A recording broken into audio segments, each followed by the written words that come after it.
अस्सलाम वालेकुम दोस्तों, कैसे हो आप सब लोग। तो यह है 6 बजे का टाइम। तो मैं सोच रही थी कि मैं अपने बेटे का टकला अपने हाथ से ही कर दूं, लेकिन फिर मेरे बेटे ने ऐसा देखा कि फिर मेरा दिल ही नहीं हुआ कि मैं करूं। मेरे हस्बैंड को मैं कब से बोल रही हूँ, पर उन्हें याद ही नहीं रहती उसका टकला कराने की। और ये अदरक लहसुन छिल के रखा हुआ पीसने के लिए। और आज हमारे सामान आया है बाहर से बाज़ार का, सब्जी वगैरह, तो हमें वो भरना है। तो मैं पहले क्या करूँगी कि नानी के पराठे बनाकर नानी को दे दूँगी और फिर बाद में रोटी बनाऊँगी, क्योंकि फिर बहुत टाइम हो जाएगा। तो पहले मैं सामान भर देती हूँ। मेरी चाची सास और ससुर जी बाज़ार गए थे सब्जी लाने, क्योंकि क्या होता है कि यहाँ पर इतनी सब्जियाँ नहीं आती है, बहुत कम आती है, और हमको हर तरह की सब्ज़ी खाना अच्छी लगती है। तो इसलिए फिर हम बड़े मार्केट से जाकर कभी कदार लेकर आ जाते हैं। तो पहले मैं और मेरी चाची ही जाते थे, लेकिन अब मुझे टाइम नहीं रहता, मेरा बेबी भी छोटा है, तो इसलिए फिर अब वो जाने लग गए हैं। तो बहुत सारी सब्जियाँ एक साथ ख़रीद के ले आते हैं। और हमारे यहाँ तो 2 फ्रिज है, तो फिर हम भर के रख देते हैं पन्नी के अंदर, तो बहुत दिन तक के हमें चल जाती है। तो देखिए, मूली, केरी, नींबू सब कुछ लाए हो। पुदीना तो बहुत अच्छा लग रहा था, हरा हरा देखने में ही। तो गर्मियों में ना पुदीना खाना चाहिए, और मुझे पुदीना खाना पसंद है। पर जो भी सलाद बनाए ना, तो सलाद के अंदर पुदीना डालो ना, तो उसका टेस्ट बहुत अच्छा आता है, उसकी खुशबू बहुत अच्छी लगती है मुझे। गर्मियों में खाने में मज़ा आता है। केरी की चटनी के अंदर भी पुदीना का बहुत अच्छा टेस्ट आता है। तो हम क्या करेंगे कि हमारे ना पॉलीथीन नहीं देते, तो मैं सबको अलग अलग भर दूँगी। तो ये हमारे 2 तरह के वांगे आए, एक हरे और एक जामुनी। तो हमारे ना बड़े पापा को जामुनी पसंद आते हैं और हमको हरे, तो इसलिए दोनों तरीके के लिए आए कि एक एक बारी करके सब बना लेंगे। तो हमारे ना पॉलीथीन देना बंद कर दिया है। बड़ी थैली ले जाते हैं ना, तो उसमें सब सामान एक के ऊपर एक डालते जाते हैं, तो सब मिक्स हो जाते हैं। तो हमको फिर इस तरीके से सब छाट कर अलग अलग करना होता है, क्योंकि अब यहाँ पर पॉलीथीन देना बंद कर दिया है मार्केट में। तो ये पॉलीथीन भी हमें ना घर में सब उठा उठा कर रखते हैं, जमा करते हैं, जब जाके हमारे पास भी इकट्ठा होती है। नहीं तो अब पॉलीथीन बहुत कम मिलने लग गई है, लेकिन है ना फ्रिज में ये बहुत अच्छी है, काम करती है। इसमें सब्जियां भर के रखो ना, तो जल्दी ख़राब नहीं होती और ना ही सूखती है। अगर हम सब्जियों को खुला छोड़ देते हैं ना, तो जल्दी सूखने लग जाती है, मतलब अलग ही उनका कलर भी चेंज हो जाता है।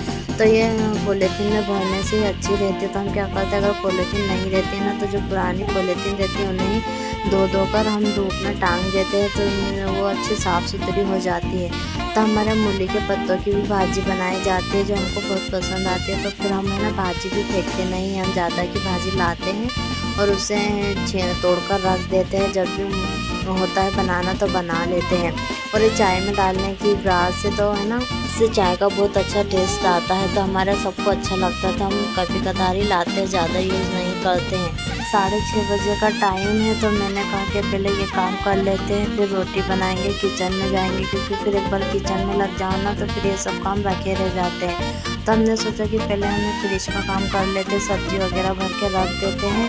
तो हमने सबके अलग अलग थैलियाँ बना ली है, और जो सब्ज़ी हमें तोड़ना है वो हमने अभी अलग कर ली, क्योंकि है ना भाजी वाली जो पत्ते वाली सब्जियाँ रहती है ना, ज़्यादा दिन टिकती नहीं है। और ये मीठे वाले, तो ये ना खाने में बहुत टेस्टी लगते हैं, मेरे बेटे को बहुत पसंद है। तो वो उबाल कर मैं उसे देती हूँ नाश्ते में, या ऐसे भी। तो आए थे, जब भी मांगने लग गया था कि मुझे अभी चाहिए, तो मैंने उसे भून कर दे भी दिए थे।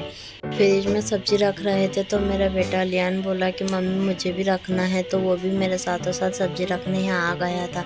उसको ऐसा कामों में बहुत खुशी मिलती है, और वो हर काम में हमारे आगे पीछे घूमता ही रहता है। तो वो है ना पूरा घर में सबके पास जाता है, सबका टाइम पास करता है। तो देखिए, हमारा फ्रिज बहुत बड़ा है, तो इसमें है ना हम सब्जी वगैरह और पानी ही गर्मियों में पानी रखते ठंडा, बाकी का फल फ्रूट रहते हैं, और जो खाने का सामान है तो हम सब अंदर के फ्रिज में रख लेते हैं। मेरी शादी के 4 साल बाद मुझे बच्चे हुआ था, मतलब पहला लड़का हुआ था। तो जब तक है ना हमारे घर में बहुत सन्नाटा रहता था, यहाँ कोई बच्चा नहीं था ना, तो बहुत सूना सूना सा घर लगता था। लेकिन अब है ना मेरे बेटे की वजह से बहुत रौनक लगती है घर में। तो हम बैठे बैठे भाजी भी तोड़ लेंगे जल्दी जल्दी। मेरे ससुर जी खाना भी मांग रहे हैं, तो पहले हम फटाफट ये काम कर लेते हैं, और फिर हमको आटा गूंद के फिर मैं रोटी बनाने आ जाऊँगी। तो मैंने बेलन पटले से वैसे ही रहने दिया था। बर्तन भी धुल चुके हैं, बाजी ने बर्तन भी धो लिए, और मेरे बेटे के साथ मस्ती कर रहे हैं। तो मेरे देवर बच्चों के साथ ऐसी ही मस्तियाँ करते हैं, और उनको परेशान करते हैं, दबाना, मारना, ठोकना, ये उनका चलते रहता है। तो मैं जल्दी जल्दी आटा गूंद लूँगी, क्योंकि है ना 7:45 का टाइम हो गया था और ये सब काम करने में बहुत लेट भी हो गया था। तो मैं थोड़ा सा छना हुआ आटा पलीतन के लिए निकाल लूँगी और बाकी का आटा गूंद लूँगी। तो वैसे तो आज संडे है, मेरे देवर और हस्बैंड बाहर खाना खाने जाते हैं, दोनों भी देवर बाहर जाते हैं। तो बस हम तीनों चारों के लिए मुझे रोटी बनानी है। तो आप ये देखिए टाइम देख सकते कितना हुआ है। और ये पुदीना इतना अच्छा लग रहा था ना, छोटा छोटा, वैसा लग रहा था कि इसकी अच्छी सी सब्जी बनाकर खा ले। हरा छाम था और बहुत खुशबूदार भी था। तो ये मैं अपने ससुर जी की थाल भी साथ में तैयार करते जाऊंगी। ये मेरी फूफी जान की लड़की है, तो ये मेरी हेल्प कर रहे थे। तो मैंने इनको कहा कि तुम सलाद काटो, जब तक कि मैं तरकारी भी गर्म कर लेती हूँ, रोटी भी डाल दूँगी। तो मैं जल्दी जल्दी करती हूँ। तो आज हमारे यहाँ खाने में ना बकरी का मटन बना था, तो जो मेरी चची सास बनाकर चले गए थे। अब मुझे रोटी बनाने की है, तो मैं जल्दी से रोटी डाल लूँगी क्योंकि सबके खाने का टाइम हो रहा है। आज वो मार्केट गए थे ना, तो बहुत थक गए थे। तो फिर मैंने सोचा कि किचन का जितना भी काम है मैं ही कर लेती हूँ, क्योंकि अब उनसे ज़्यादा काम नहीं हुआता है, अब उनकी तबीयत ख़राब हो जाती है। और मेरी सास से तो वैसे भी काम नहीं होता, और अभी उनके घुटने में गैप भी है और उंगली में फ्रैक्चर भी हो गया था। तो उसकी वजह से तो अब उनसे चला भी नहीं जा रहा है, तो वो जगह पे ही रहते हैं। तो ये मैं अपने ससुर जी की जो रोटी डालती हूँ ना, उसमें घी लगा कर डालती हूँ। और मेरे हस्बैंड की बस ये 2 ही घी खाते हैं। मेरे देवर को घी की रोटी पसंद नहीं है और ना ही घी पसंद है, तो वो नहीं खाते हैं। तो देखो मैं जल्दी जल्दी कर रही हूँ। मैं आटा कभी इधर रखती हूँ कभी उधर, क्योंकि हमारा इतना बड़ा बेसिन होने के बाद भी है ना हमको पुरता नहीं है, वो भी कम पड़ जाता है। जब हम एक साथ खाना लेने आ जाते हैं ना, जब तो बहुत ज़्यादा आफत हो जाती है, सामान रखने की भी जगह नहीं होती है, हमें थाले भी प्लेटें भी इधर उधर रखना पड़ती है। रोजी को तो वैसे भी ताज़ी रोटी ही लगती है, तो मैं साथ के साथ रोटी बना लूँगी। तो टाइम पर रोटी डालने का फ़ायदा ये भी रहता है कि फिर एकदम से रोटी डालो, सबको साथ में खाना भी दे दो, तो फिर ज़्यादा टाइम लगता है। फिर हम अलग से रोटी डालते हैं, फिर थोड़ी देर नहीं होती है कि वो खाना मांगते हैं, तो फिर मेरे को डबल रोटी डालने आना पड़ता है।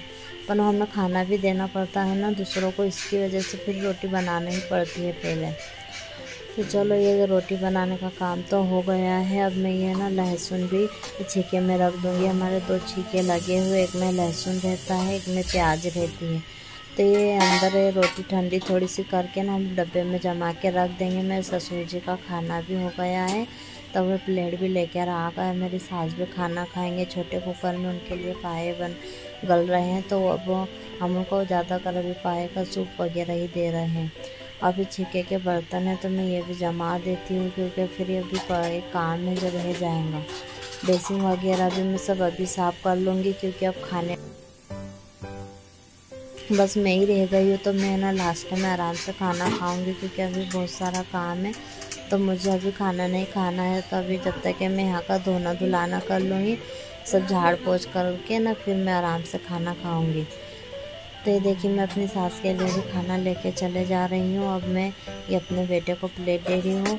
अब है ना उसने भुट्टे देख लिए थे, तो बोला मुझे भुट्टे अभी ही खाना है। तो कुकर तो खाली नहीं था, तो मैंने कहा कि मैं तुम्हें भून कर दे देती हूँ। तो ये मेरी फूफी सास की लड़की उसे भून देंगी। मेरा छोटा बेटा भी रो रहा था, तो मैं फिर उसे लेकर बैठ गई थी। तो ये भुट्टा उसे ना बहुत ज़्यादा पसंद है। ये मेरे ससुर जी ने हरभरे दिए भूनने के लिए कि मुझे थोड़ी देर बाद भून देना। तो अब है ना आपको हमारे पूरे जब तक ये सीज़न रहेगा ना भुट्टों का, हमारे आपको भुट्टे भी बहुत नज़र आएंगे, क्योंकि बस जो चीज़ बाज़ार में मिलती है ना, जिसका भी सीज़न रहता है, वो चीज़ के पीछे पड़ जाते हैं। हमारे यहाँ बस सब फिर वही लाना लगाते हैं। हमारे सबको फल फ्रूट का बहुत ज़्यादा शौक़ है। हर सीज़न के फल फ्रूट हमारे घर आते हैं और रोज़ आते हैं। और है ना अच्छा भी रहता है फल फ्रूट खाना। पहले तो मैं इतना खाती नहीं थी, लेकिन अब मुझे भी आदत लग गई है फल फ्रूट खाने की। तो वो अच्छे भी रहते हैं, इससे हेल्दी भी रहते हैं, और मेरे बच्चों को भी मेरे बेटों को भी वैसी ही आदत है। तो है ना मैं शादी से पहले बहुत ज़्यादा साफ़ सफाई से रहती थी। हर काम को है ना बहुत धीरे से और बहुत बारीकी से करती थी। लेकिन जब फिर मेरी शादी हुई ना, तो फिर शादी के बाद इतनी बड़ी फैमिली थी, जॉइंट फैमिली थी। पहले क्या होता था कि छोटा सा हमारा परिवार था, छोटा सा किचन रहता था, एक बार साफ़ हो जाता था, डबल साफ़ करने की ज़रूरत नहीं पड़ती थी। जो चीज़ जहाँ रखते थे वहीं रखी हुई मिलती थी। पर शादी के बाद ऐसा नहीं था। शादी के बाद जॉइंट फैमिली थी, तो आप कब कोई चीज़ जा रख रहे हो आपको वहाँ मिलती नहीं थी, ऐसा बहुत सारी प्रॉब्लम भी होती थी। और मुझे फिर सफाई की आदत थी, तो काम करती थी तो क्या होता था मेरा बहुत सारा टाइम किचन में और बाहर के धोना धुलाना करने में ही चला जाता था। तो फिर फिर घर वालों ने भी कहा कि जॉइंट फैमिली है, जॉइंट फैमिली में इतनी साफ़ सफाई नहीं चलती है, हम किसी को कुछ बोल नहीं सकते हैं, इसलिए इतनी सफाई नहीं बताना चाहिए, ना ही करना चाहिए। तो थोड़ा अगर गंदगी भी फैलती है या काम फैलता है बिखरता है तो उसे बिखरने दिया जाना चाहिए, क्योंकि फिर किस चीज़ को बोलेंगे कि तुम ऐसा मत करो वैसा मत करो, ये तो गलत ही है वो। इससे तो अच्छा है कि तुम ही थोड़ा बर्दाश्त करने की आदत डालो। तो फिर मेरे हस्बैंड भी मुझे ये समझाते थे कि जॉइंट फैमिली में थोड़ा बर्दाश्त करना पड़ता है, इतनी सफाई तुम बताओगे तो फिर तुम्हारे को कुछ ज़्यादा डबल टिबल की मेहनत करना पड़ेगी। और ऐसा होता भी था, मैं रात के 11-12 बजे तक के किचन में सफाई करते बैठती थी। जो भी चीज़ मुझे गंदी दिखती थी मैं उसको धोती थी, इसको साफ़ करो, बाहर आंगन को धोना धुलाना, बाथरूम वगैरह, यहाँ का जो ये पोर्चा है ना, ये मैं रात के 12 बजे तक के धोते बैठती थी कि सब काम हो गया तो मैं इसे अच्छे से धोकर रख देती हूँ, तो ये अच्छा दिखेगा। तो क्या सुबह फिर से वैसे ही हो जाता था, तो फिर मैंने भी ये सब काम कम कर दिए। तो ऐसे ही होता है कि है ना, शादी के बाद बहुत सारी चीज़ें बदलना पड़ती है और हमारे रोज़ बोरिंग से ना इसी तरीके से पानी भरना होता है। तो मैं अपने ससुर जी की चाय बनाकर चली गई थी, तो अब थोड़ी देर बाद उन्होंने कहा कि चाय दे दो, तो मैं उनको चाय भी गर्म करके दे दूँगी। मैंने अपना जग गिलास भी धो लिया है, मैं पानी भी गर्म करके लेकर चले जाऊँगी। अब मेरा किचन का सब काम हो गया, मैंने उन्हें हरभरे भी भून दिए थे और ये 10 बज चुकी है। तब मैं अपने रूम में आ जाऊँगी। तो मेरा रूम थोड़ा बिखरा पड़ा है, तो मैं इसे भी साफ़ कर लूँगी, क्योंकि खाना खाने के बाद मैं रूम में आई नहीं थी, तो रूम जैसी की ऐसी पड़ा है। तब मैं बिस्तर भी झटक लेती हूँ, मैं दोनों टाइम बिस्तर झटकती हूँ, सुबह में भी और रात को सोने से पहले भी, क्योंकि इस पर ना सब मेरा बेटा भी आते जाते रहता है और सामान बिखरते रहता है। तो ऐसा ही होता है कि ना रूम की ज़्यादा सफाई हो नहीं पाती है, मैं बहुत कम आती हूँ ना रूम के अंदर, तो फिर सफाई भी नहीं कर पाती हूँ, जैसे कि कैसे पड़ा रहता है। जब फिर मुझे टाइम मिलता है दोपहर में या रात में, तो फिर मैं उसको जब थोड़ा ठीक कर लेती हूँ। छोटा बेटा भी कब से झूले में सोया हुआ है, जब से मैं काम कर रही थी, तब मैं उसे भी लेकर आ जाऊँगी रूम में। आपको हमारी वीडियो कैसी लगती है हमें कमेंट करके ज़रूर बताएं। हमारे चैनल को सब्सक्राइब करें, लाइक करें और शेयर करें। अल्लाह हाफिज़।